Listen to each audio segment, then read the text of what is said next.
Welcome to the first episode of Badass Women of Impact. I am really excited to speak with Michelle Rhye today. She's very, very cool, and we're just going to have a nice chat. And the goal of this podcast is to inspire women to get involved and know that they can really make an impact, even if right now they feel like that's far away. Welcome, Michelle. Thank you so much, Bex. I'm so happy to be here. Thanks for having me. Yeah, I'm thrilled to have you. How do we know each other? We met through a mutual friend, Faith, at SoCap, which just happened a couple months ago. I don't know, it was just like so beautiful and easeful, and kind of that conversation and getting to know you and the energy. It was just like, oh, this feels right, this feels good.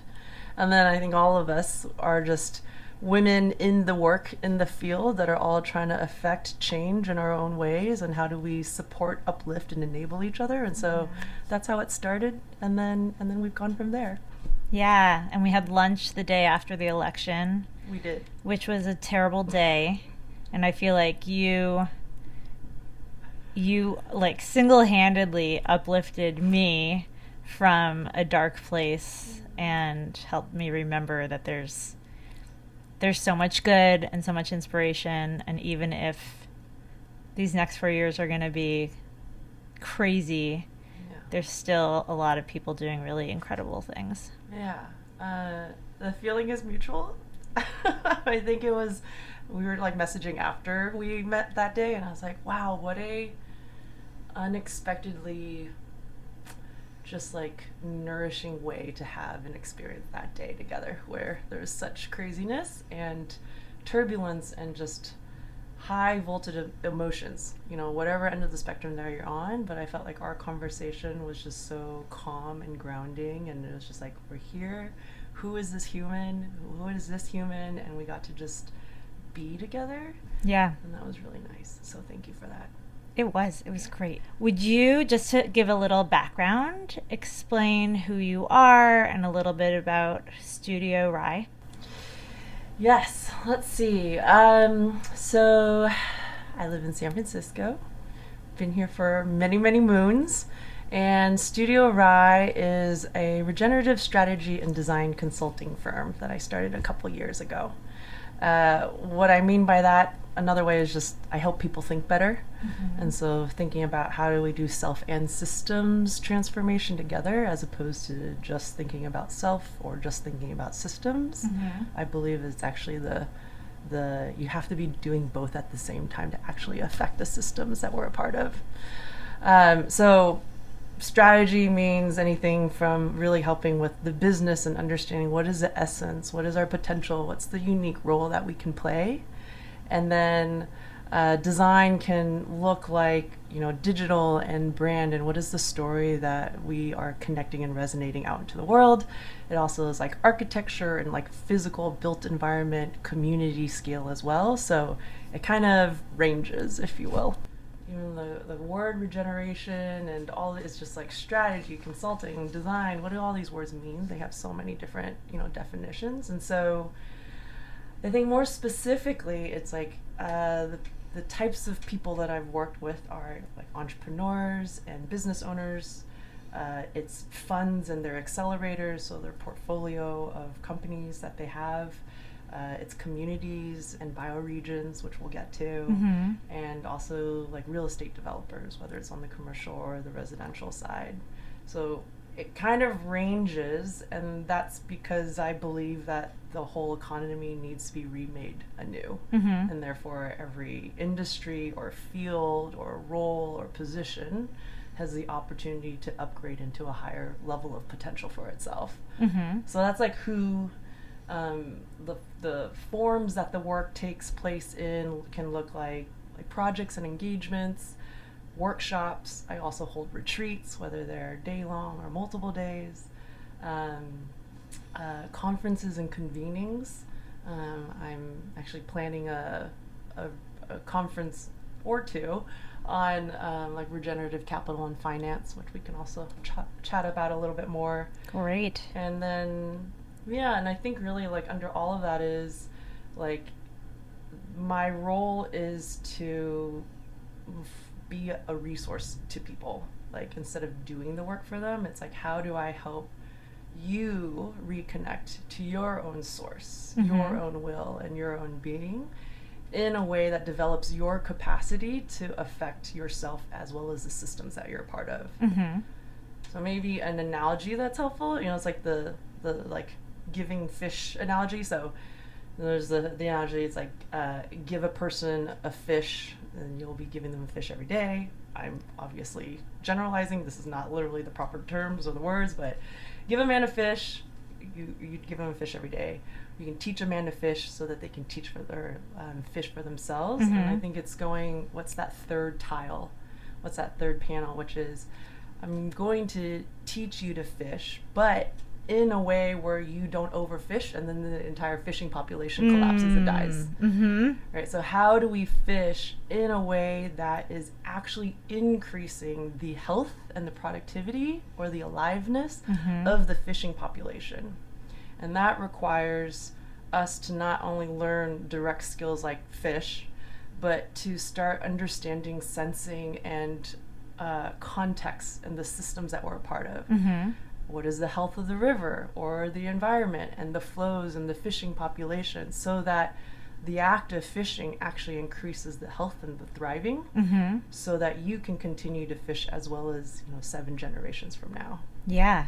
So I think that is kind of the shift in when I talk about like helping to create an ecosystem where regenerative businesses can start emerging and thriving, is how do we fish in a way that is actually enabling the flourishing of not just people, but the communities and also the land that we're a part of. Yeah. Yes.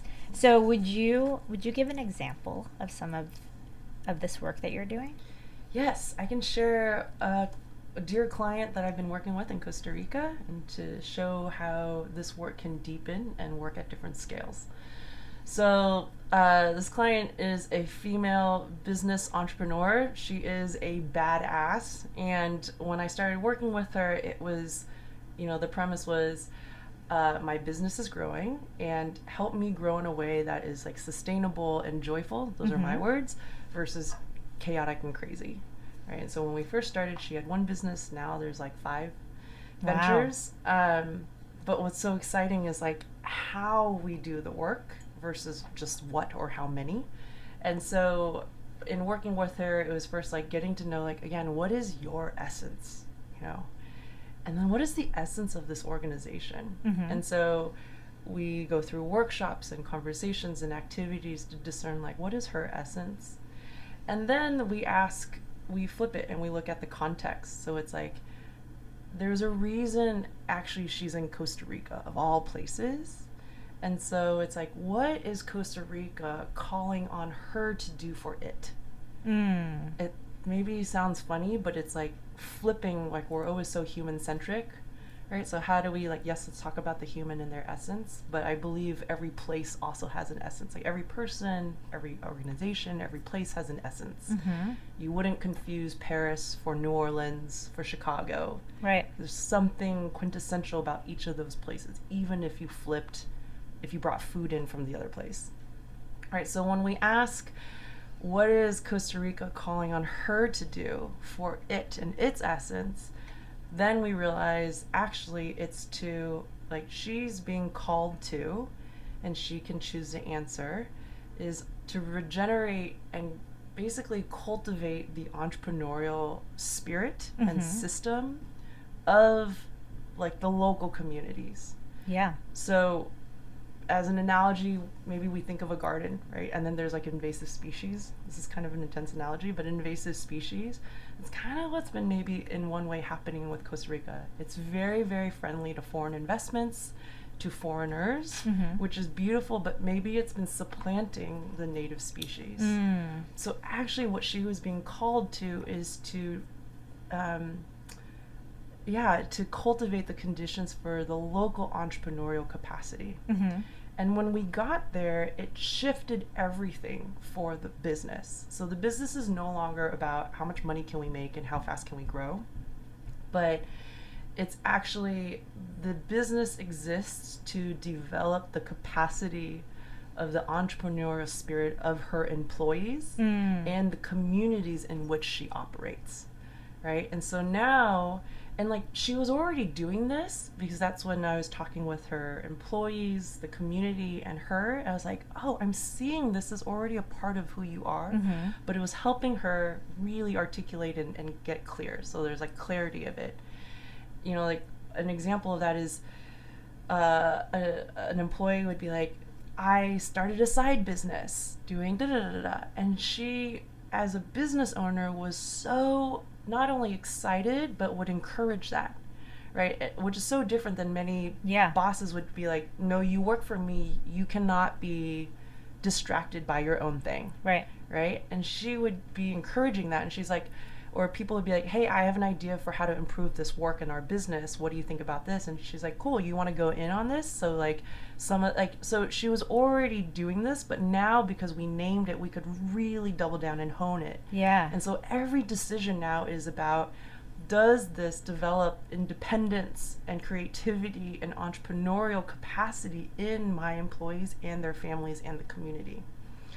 And that's so awesome. It was like, it's so juicy, right? And that connects her to a whole nother level of meaning and fulfillment. And has propelled a deepening in every venture, but also more ventures. So the last example I'll give is the most recent venture. She needed like investors or capital to start or to buy this new venture, the fifth one. And because we had already gotten clear on like her essence and like what role she was elevating into within Costa Rica, she could have gotten a loan from the banks, but instead we were like, actually, what if you open this up to your employees so that they could actually invest in this new venture? And so instead of being employees, they're now part owners, right? And like we're taking it to another level.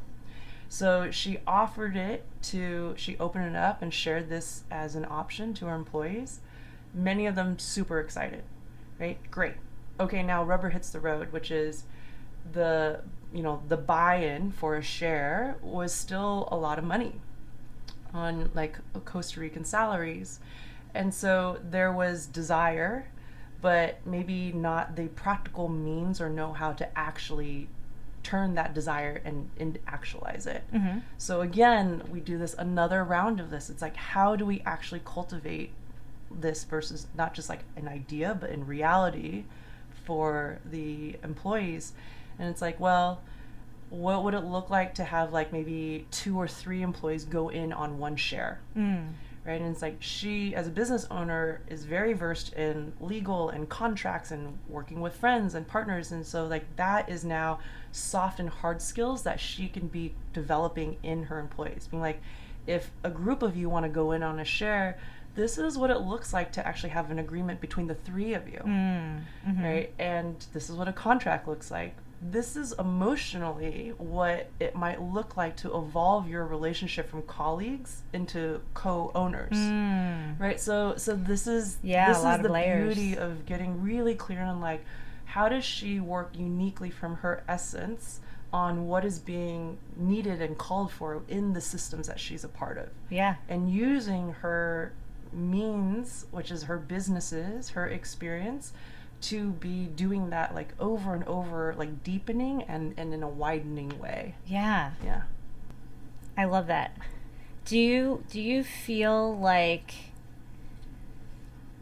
we need to burn it all down and to regrow it regeneratively, or can we influence from where we're at? Because I agree, it's like it's all quite broken, and we do need new systems.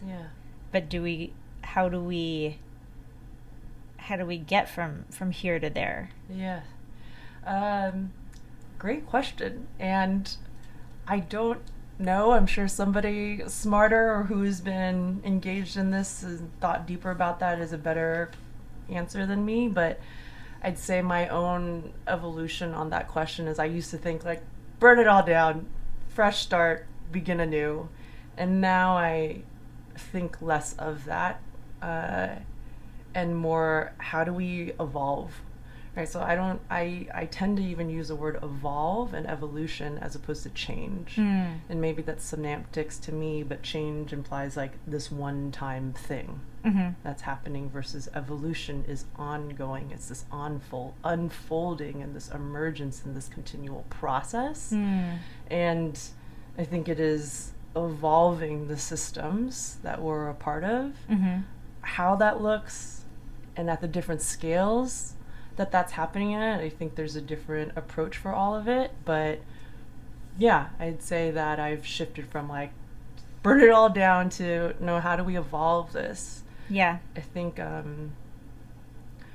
burning down can cause a lot of maybe unnecessary harm. I think there's potentially a lot of collateral damage in that approach. And it's more, how do we help like upgrade and raise the level of consciousness from which everybody is thinking and therefore acting, as opposed to a subset of people being like, we're done with this system, we're putting into place this new system. That still feels like an imposition on some people's agency and self-determination. So to me, that's where it kind of comes back to this like self and systems work. Yeah. Right. It's like, how do we actually all regenerate the capacity to think for ourselves at a higher level and state, so that then what we do it changes because of it. When I started getting into this work, or when I started Studio Rhye, I was using the language of regeneration, but actually the level of my thinking and my own consciousness, now I can see wasn't there. So maybe there's kind of this distinction I'll make between like different paradigms. So, and I was in the do-good paradigm versus, let's say, the regenerating or developing capability paradigm. What I mean by that is, like, when I started this, I was like, how do I make the world better, right? I need to do something out here and make a positive impact.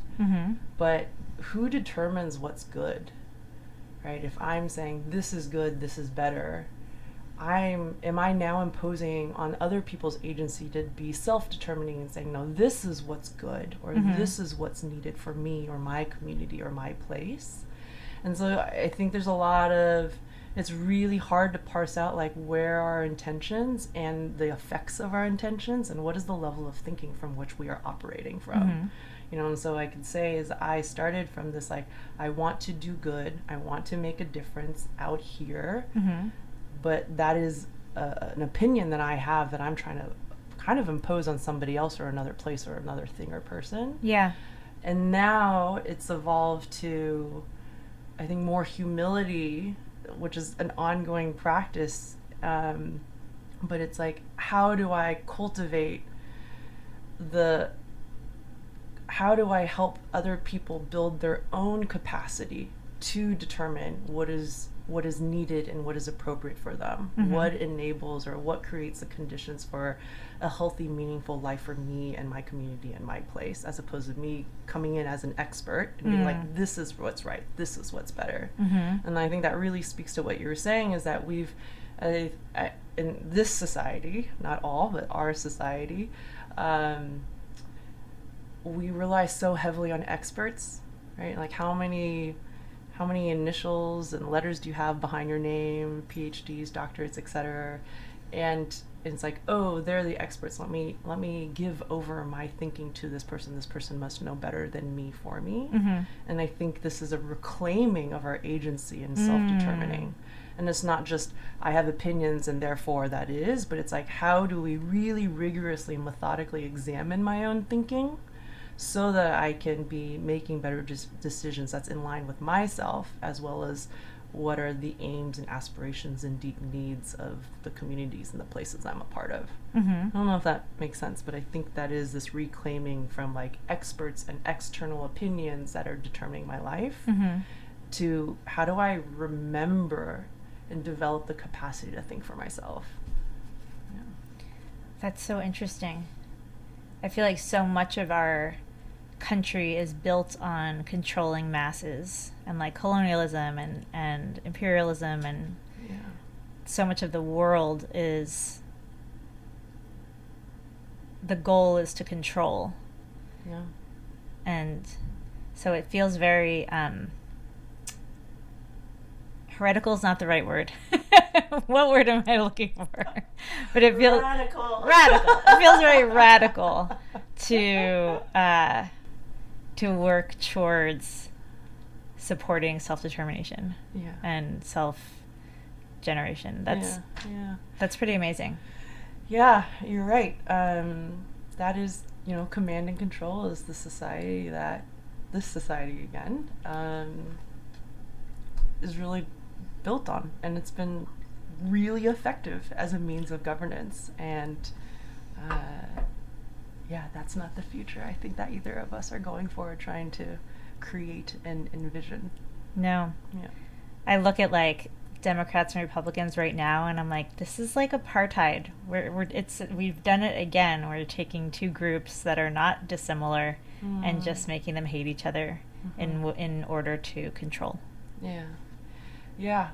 I think you are right. And when I kind of look at our, let's say, political so many different landscapes, but when I am at my best and fullest self, like I'm mostly really sad, and there's like a tenderness of like, oh man, everyone's just like really hurting or scared or wanting to be seen and understood and feeling they must defend, and what does it look like to soften or just like lead with this kind of like fierce and soft love, right? And it's like, how does, I don't know, I kind of think of like, how do I use the context and the circumstances to develop once again, my own capacity in a way that I can be contributing to the systems that I'm a part of at a higher level, at a higher capacity. Like, how do I get curious, but even go beyond curiosity to really be like, who are you? Like, not you as whatever your political label is or your identities, but like, who are you as a one of one? And I think that's a lot of this work is getting to essence, which we can talk more about. But it's like, when I can really drop into, come to know, and uncover each other's essence, then the labels drop away, the categorization drops away, therefore the othering drops away, the fragmentation drops away, and we kind of realize actually like we are interdependent. These are all nested holes. We're wildly entangled, as I like to say, and we show up differently when we actually start thinking and looking in from a systems perspective. I love that. Wildly entangled. Wildly entangled, yes. I was thinking about, so systems thinking is incredible to me, and it feels very complicated. And I had a guest on, Claudia Brenner, who spoke quite a bit about systems thinking. And she comes at it from if we can see all of the wildly entangled systems that we're a part of and how everything connects, then we can figure out, we can zoom in and we can zoom out, and we can figure out what to highlight and what may be barriers to what the objectives are that we've all kind of come to together. I feel like your take on systems thinking is more internal. Yeah, that another way I would describe it is, well, maybe to level set, I'll always kind of clarify what I mean by systems thinking. So the approach that I have is I call it like living systems thinking, because there's like systems thinking can be like from a mechanical and engineering lineage, or living systems like how literally nature and life works, and those can be different. And so when people are talking about systems thinking, I'm always like, okay, well, which one do you mean first? Like, where do we want to talk? And so for me, it's, my work is rooted in living systems. So like, how does nature work? And then how do we as humans, who are actually a part of nature, even though we think that we are separate and over and dominant, return to being participants within these natural systems, as opposed to separate. And so from there, it's kind of looking at, what you were just saying is like, let's say a person. It's like, how do I come to know Bex as like, you are a living system in and of yourself, right? You're actually made of smaller systems. And so now we're talking about hold-ons, or like nested wholes, right? Your circulatory system is whole and complete, but it's a part of your body, right? And it can't function and do its purpose if it's not actually a part of a bigger whole, which is your body, right? And then you are a part of a family system or unit, or, here at your company and the organization, within a community, within a region, within a nation state, or within et cetera. And so I always think of, like, the nesting dolls, like the Russian nesting dolls. That's kind of the analogy I always think. Each one of those dolls is whole and complete in and of herself, and she's she's like nested within scales. Yeah. So when let's say you have an ailment, right? So you go to a doctor. Well, it's more like, how do I look at your whole body as a system? To know then, here's an acupuncture point, right? It's like I could stick a needle in a million places on your body, but there's key places or meridians that really are these like highly effective, like nodal interventions within your body. And so I think that's one of the key ways that I approach work is, okay, whatever the thing that we're working on, or the engagement is, what is the system? Like, what is it in its wholeness, and how do I come to know its essence? And from there, when I start looking at how it is, how it works, what is its essence, now I can start to grok like, here's an acupuncture point, here's another acupuncture point, and those are the points that we're going to work on to release or move or transfer energy. Energy can, in the form of business model, in positioning, in strategy, in design, in culture, but what are the acupuncture points, as opposed to just looking at fragments and being like, well, here's a spot that we could put a needle in, here's another spot we could put a needle in. Yeah. That's a good analogy. Would you tell me about BioFi and the work that you've done around bioregional finance? So the BioFi Project is a collective of all different types of people and practitioners, but the aim is to basically connect the flows of capital, like financial capital, to the flows of life. So more specifically, BioFi Project is supporting different bioregions around the world to design and build and implement what we're calling bioregional financing facilities. Another way of thinking about it is like, how do we connect financial resources, whether they're at the international, the national, or lower levels, all the way down to the groups who are doing the critical work on the ground to regenerate places and communities. It's kind of like there's this missing middle, and that's like the layer that we're creating to actually be enabling like new financial architecture to enable both flow and organization, from financial capital all the way down to really the people that actually know what is going to affect like communities and places. So I'm so excited and honored to be a part of this, this collective, these group of people. And a lot of my work is going to be coming up focused on what we're calling the cultivators. So it is a learning journey that's going to start next year. And it's an invitation there's about 18 bioregional teams across 9 regions or so. And we'll be going on this learning journey together to actually create and design and capitalize and implement these bioregional financing facilities. And yeah, I'm really excited for that work. I think so much of this work is like, I think of an analogy, it's like on the edges of society. I think of these like edge walkers. But when you're on the edges and you're holding that fire torch, maybe you're like kind of walking alone, like you're kind of, And each of these bioregional teams have been walking on their own for a while. Mm-hmm.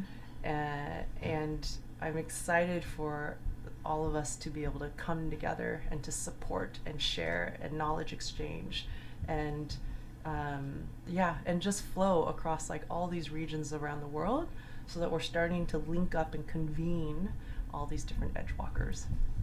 How did you find the others? Like, Yeah. how did you, as edgewalkers, you're feeling alone? How did you like? I know there's been some publicity and some like speaking at conferences and stuff like that, but how do edgewalkers find each other?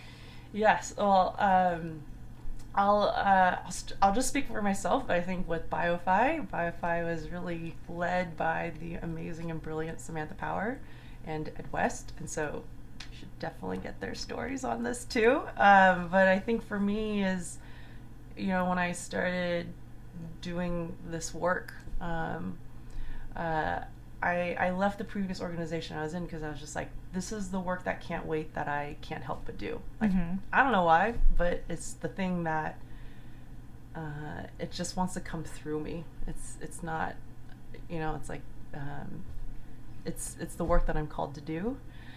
And so I wanted to spend 100% of my life force working on it instead of maybe just 5%. And so for me, is finding other edgewalkers has just been a lot of conversations. Like finding who are these people, where are my people, and having conversations and those leading to others. Even that's how you and I got to meet, is because of Faith. And I think Faith and I met through, I think it was SF Climate Week actually, but then realizing there was, mutual friends and friends in the work. And so it's been finding all of the different people and players. And I actually think that is one of the roles that I can't help but do either, and similar to you, is convening. Right? It's like everyone's kind of working alone, and I was like, I think the future really is about cooperation and partnership and relationships and collaboration. And so even for myself, it's like I'm far less generative and effective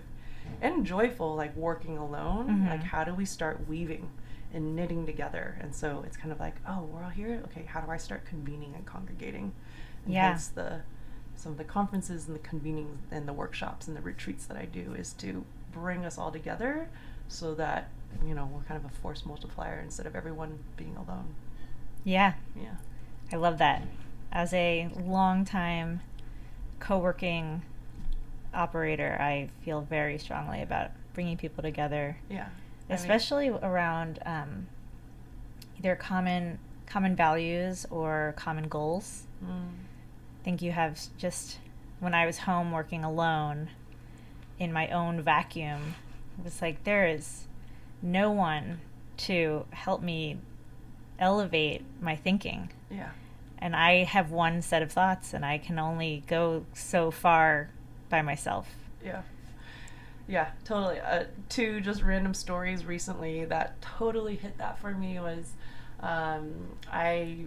a couple months ago, I was at a conference up in Canada. Whereas it even feels weird to call it a conference because it's like such a deeply beautiful gathering, but conference it is. And I was asked to kind of be in one of the events or the panels, for lack of a better term. And I remember I was just like so nervous. I was just like, I don't know what I can offer here or if I can be of value. But I think part of that was realizing like most of my time right now, and it's shifting because I've been really calling in and working on partnership and collaboration, like finding and working together. But I was like, I don't know, like, is any of this helpful to people? Am I crazy? Is this just making sense to me? And then being in that space with over 100+ people and just being able to convey and articulate the way that I'm processing or sensing into challenges or potential at hand, I was just like, this is meaningful. This does matter. But it's like you don't kind of have context or something to relate with or compare when you're in a vacuum. And so I totally feel the same way. Is like, it's just so much more joyful and generative to be in relation with people in the work. Yeah. Yeah, I feel that way too. I think that's a good segue to asking you about Grayton. Tell me all about it. Okay. Grayton is a delightful, quaint little town in West Sonoma County, California. So about an hour and a half north of San Francisco, where we're currently at. And the work that we're doing, maybe I can help walk us through an experience versus just telling you about it. Yeah. So imagine you are in this tiny little town, sub 2,000 people, right? And you walk into the main drag, it's just 2 blocks. And in one of the drags is this big vacant lot, right? And there's trash just there. It used to be a gas station, and the soil's been remediating for like the last 3 decades. Now imagine that same vacant lot is alive, full of vibrant activity. There are kids running around, there's pollinator gardens, there's rain catchments, people are potlucking or potlatching, and it's been transformed into a community town square. Right? There's a stage that's built on repurposed like wood planks that were donated and installed during one of the volunteer days that I happened to be there too. That is some of the work that is happening now in Grayton by and with the community. You know, across the way is the old firehouse that's been vacant for over a decade, and imagine the town has its first cafe and coffee shop, and that maybe there's a hall, like a maker hall, because the community, which has deep roots in agriculture and viticulture and craft, there's just so many incredible makers and artists and creators and purveyors right there. Right? Those are the people that are the farmers that are going to farmers markets, but you're surrounded by it. You know, the area, Grayton, Sebastopol, used to be a very big apple industry, apple orchards. Well, the last apple company is actually leaving, and so all of those industrial warehouses will be vacant. Imagine instead that it's vibrant and it's maybe an innovative studio or creative studios. So that's the work that is starting to happen in Grayton, including like a museum of a future. So going 150 years backwards and forwards, what is the story that goes from geological to biological to socioeconomic times in human civilization? What is the story of this place, and how do we come to know it? So the work at Grayton is, right now, is how do we help the community come to know the intelligence of this place, like the land and the terrain and the watershed, as well as the intelligence of this community, so that we can start making decisions and grow and develop in accordance with that, as opposed to working against it. Right? And that kind of goes back to what we were saying earlier, is how do we support a community or people or a business to come to know its essence, and the wider role it can play in the systems that it's a part of, so that we are actually, because we exist, right, we are increasing the health and the flourishing of a place and its community and its people.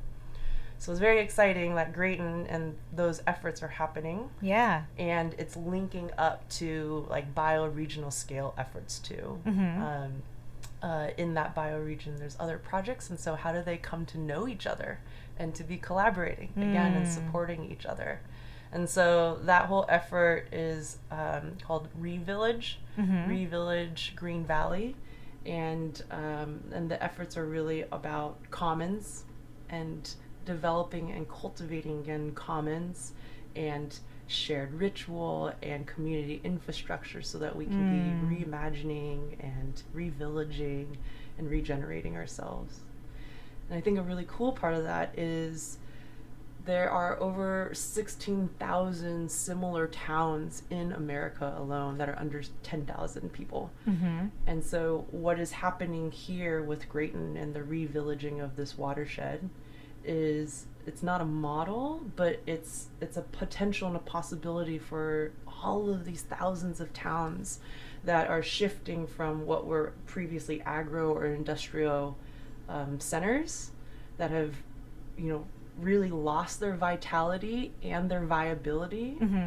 And what is their ability and possibility for evolving. Right. I think it really maps with what at least I'm sensing and seeing is this growing desire and movement for people, whether they're in urban or otherwise, to reconnect, reroot, reground with not only themselves but with each other and then the places that they reside in. And so what we're doing here, I think, has the potential to have really beautiful implications, or just another version of what's possible to 16,000 other small communities in the country. And then you can take that, beyond. I love that. I think regenerative practices by nature are so nurturing, and we have so many systems that are the opposite and just deplete and drain. And I love this, like, it all comes together for the improvement of everything. It's a shift from, like, transactional, right? It's like, what can you do for me? And, like, can I even, like, if I can't discern what you can do for me or I can do for you in, like, 30 seconds, like, move on. And we have more connections in that world as well, with quantum surfing and Monica Lawrence, who's a dear friend and helped me learn how to surf towards a goal instead of paddling. Can you say more on that? So we were physically here in the space upstairs. Monica was here. She was visiting. I think it was her first trip after lockdown. And she was here, and we were communing, and I was like, so what are you up to now? And she asked me, she said, well, I'm quantum surfing. It's a great name. And I had no idea. I'm like, say more. What does that mean? And she asked me, she said, Bex, do you feel like you have paddled, like, whatever you've achieved in your life, do you feel like you paddled to get there, or did you ever feel like you were surfing and kind of allowing things to happen? And I was like, oh my God, Monica, I have fucking paddled for every accomplishment, and it's exhausting. And she said, well, what if you could surf? And I was like, is that's what you're doing? Are you really surfing like on water, or like what? I was still pretty lost, but that was like the kernel when I was like, okay, if you can teach me to surf instead of paddle, I want to learn how that is and what that looks like and how to do it. And she did. She taught me. She has curriculum. She has 3 courses, and I've taken them all now, and I now surf a lot more. Sometimes I fall back into paddling, but that idea of, like, being up on your board, having your goal, your objective, like your eye on your goal, not on your feet, and using the motion and the ocean and the waves to help you reach your goal, as opposed to fighting the ocean, which is, basically paddling. And it's been amazing. What is the effect? What has been the effect of surfing versus paddling, if you could share? When I surf, I feel like the world comes to meet me, and opportunity and humans. And it's not that doesn't happen when I'm paddling. It's just a lot more effort. It's more like grasping and trying to hold on to sand in your fist, as opposed to like, the abundance of the world and of opportunity and of time, and Mm-hmm. it's just so much more spacious and open. Mm. And then I forget, and I like curl into myself, and I get really anxious and like can't. Yeah. So it's a practice, like a lot of things. I think that actually relates. It's really beautiful. Another way of maybe saying kind of the approach of the work that I do too. So like essence and coming to know the intelligence of a place Mm-hmm. and the intelligence of a person or a community. It's like, how do we really start seeing the underlying patterns of like, how does this place work, or how does this organization work, or how does this person work? Mm-hmm. And then moving and trying to start discerning and noticing how the ocean flows and the wave is forming, and what the wave sets are going to be coming. So like from surfing as opposed to, and how do we work with it, Mm-hmm. right, versus work against it. And so it just feels like there's parallels there, and it's like really discerning, allowing, scanning, sensing, intuiting, to then being like, here's what's happening, and like, let's flow, let's go with this, versus being like, no, we want a parking lot here. And it's like, well, that's actually paving over a creek that's going to flood, and actually does flood all the time. And so we didn't actually work with the natural, what the place was naturally trying to tell us how it works. We didn't work with it, we worked against it. Or maybe we didn't even know, we didn't take the time to figure out how this place works, or how this culture, or how this community, or how this organization works. Mm-hmm. And we're like, nope, you should do this instead. And then now you've got this real resistance, or just like far less effectiveness. Yeah, there's definitely a lot of parallel. Yeah. So something that I really appreciated about you when we met, and then when we had lunch after the election, it was very grounding for me too. And I think part of that is your energy, but also part of it, I think, it doesn't feel like you are frenetically racing from thing to thing. And yet you're involved with more than one thing. You feel drawn to this work. So I wonder how you think about balance, or time management, or productivity. Like how you kind of think about time, because it feels like I could really learn from you, and that it's like in this age of like overstimulation and overwhelm and neurodivergence and mental illness and anxiety and drug addiction, like there's so many things that are like, it's all just too much. Mm-hmm. You seem so centered. All alive. No, I'm kidding. And I'm really curious about that. Well, thank you for saying that. I also experience you that way. So I think I'm just reflecting you. As an empath, I love being around calm people, because I'm like, I can breathe more deeply. But I don't necessarily embody that, all the time. Yeah, I think that I have been described as like vibrant calm before. Vibrant calm. There's both like energy, but maybe groundedness, Mm-hmm. which is like such a, when somebody shared that with me, I was just like, oh my god, thank you. It's like, I'm gonna take that as like such a compliment. But I think Because it's not boring calm. It's not like, it's like I'm monochromatic calm.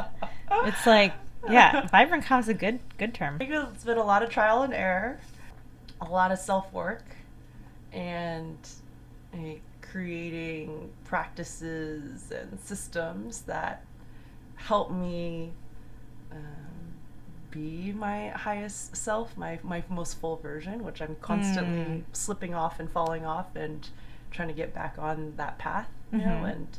And But yeah, I mean, we could do a whole podcast episode on just time because I think it's fascinating. I'm like, what is time and how do people experience time, and in what dimension are we talking about time? But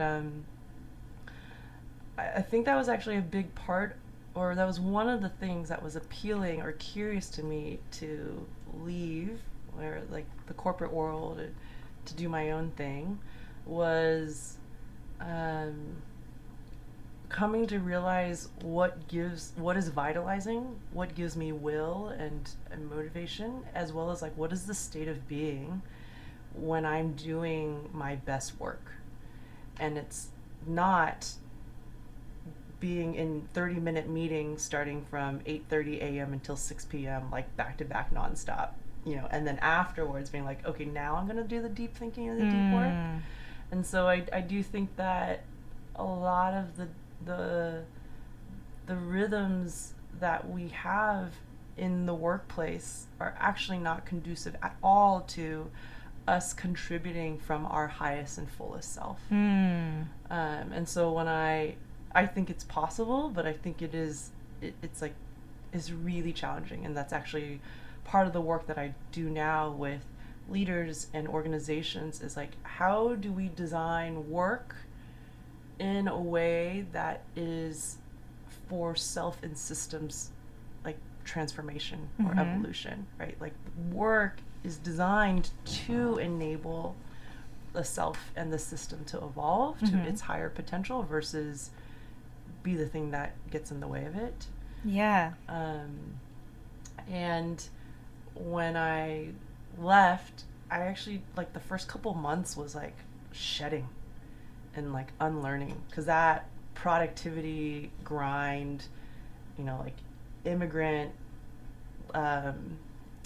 ethos of like you gotta work, and you gotta work for everything, you gotta paddle, right? And there's no such thing as a free lunch is like so deeply ingrained. Yeah. And so it's been a lot of unlearning and listening, and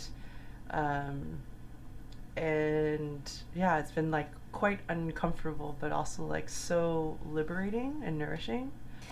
So I would love for you to share a little bit about your kind of like defining moment of this current impact work that you're doing now. Yeah. Let's see. Okay, the cleaner, wrapped up version of the story I'll share is it was the realization and the shift from like human-centered design and design thinking to living systems. And I think I have always been mission driven, or impact driven is maybe what I would used to say. I think that was a product of just my upbringing. Like, for instance, I just happened to win the universal lottery to be born at this time, into this body, right, into the family that I was in that really valued education, or right. It's like I did nothing to happen to be born into these circumstances. And in many ways, I totally won the lottery. Yeah. And so I feel like there's always been like, there's people that arbitrarily have had a totally different set of lived experiences and conditions. And so it was always, how do I don't know, it's just like always been a part of me. It's like, how do I positively contribute to something like greater than myself? Yeah. And so that's been the guiding thing, I guess, North Star for me in like all of the different roles and careers I've had, which has been a very meandering river. Like, it went from consulting and healthcare to a social enterprise in Hong Kong, working on renewable energy for the Tibetan Plateau. That was highly volatile, so I came back to San Francisco to, guess what, do more early stage startups, doing product and research and design and strategy. And from that, it was, I think, always, how do I look at systems, which now I see as living systems, but it went from just software to, I was like, yeah, but who's the person that's using this software, and how do I really come to know like their whole life and experience? So that's when I shifted to architecture and the built environment, doing strategy and innovation and purpose.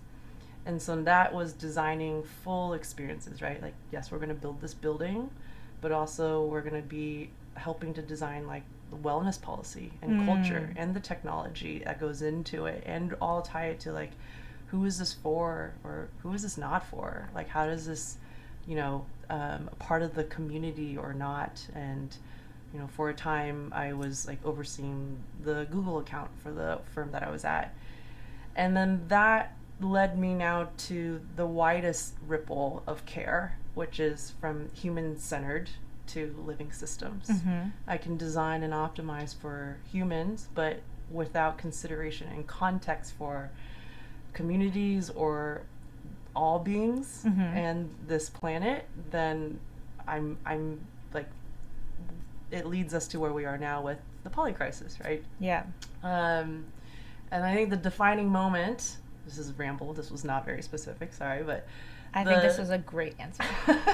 The defining moment, I guess you could say, is like, I was in Milan a couple years ago in 2022 for Salone, which is a big design week in Milan. It's amazing.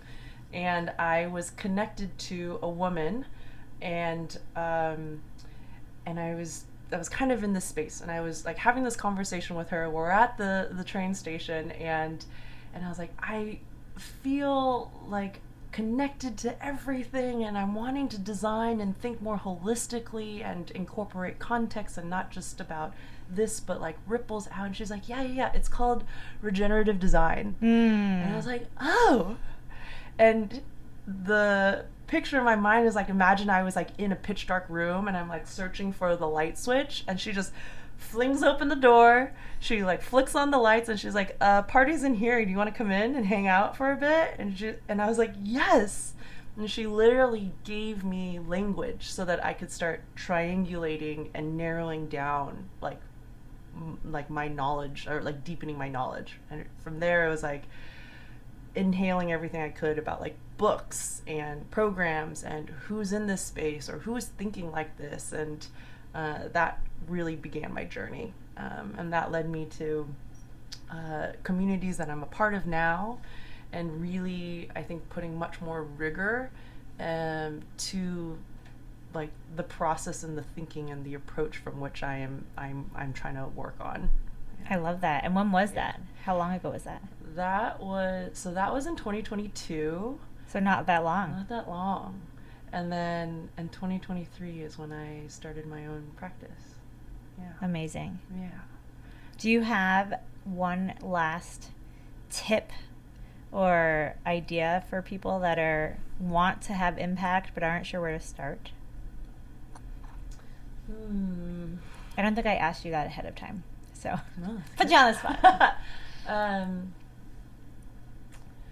I think I ask a series of questions, which is, maybe there's like two different ways we can ask the same thing. So the first way is like, what grows will in you now? Right? It's not out there, I gotta change this, I gotta do that, I gotta learn this, but like, what naturally grows will in you now? How do you cultivate and deepen and pursue that will? And I think it's starting there. It's not this thing out here that you change. It actually is this, which is maybe not what people want to hear. That's not what I wanted to hear at start. I was like, no, but I want to like do good out here. Like want to just teach me. Better. Just like give me the key. But it's like, start with what is, what is motivating to you. Another way of saying it is like, what do you deeply care about? How do you go about that right now? Like, what would you be devastated by if it was lost? Right? Especially if you had a hand in it. And I think that's where you start. It's like understanding what you deeply care about, how you're going about it, and then how do you start closing that gap? Yeah. I love that. There's lots of books and resources and stuff that I can share after, but yeah, we can put them in the notes. Yeah. This was an amazing conversation, Michelle. Thank you so much. Thank you so much for having me, Bex. This was delightful. This is joyful, delightful. I'm so happy we get to be together in this way. And hopefully it is of help and value to other people too. I hope so. Yeah. This has been the first episode of Badass Women of Impact. I am your host, Rebecca Pan, and I want to thank my producer, Marcela Avramescu. Thank you. I hope you enjoyed the episode.